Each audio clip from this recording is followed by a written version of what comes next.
If there is one thing that you can do that will encourage your kids to talk to you, it is to empathize with them.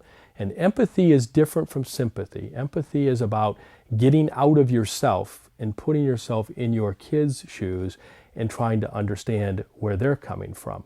So, for example, your son tells you that there's a party at one of his friend's house on Friday night, that there will be alcohol there and everybody will be drinking, but as a parent told me this week, my son tells me that he doesn't drink, and he doesn't. The parents believe that's really true. So my suggestion is that as a parent, you empathize with your kid. You imagine what that would be like. You know, if you were 15 or 16 or 17 and all of your friends drink and you don't drink and you're going to go to a party where they're drinking, that has to be hard. Imagine what that would be like.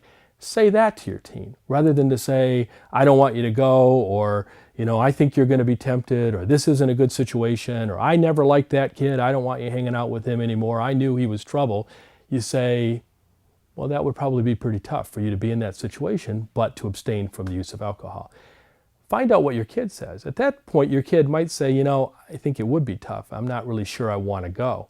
In which case they are making the decision rather than you telling them. You say, well, you know, you don't have to if you don't want to. I imagine you probably could find an excuse. If you want to use me as the excuse, you can. You can say, my dad said I can't go.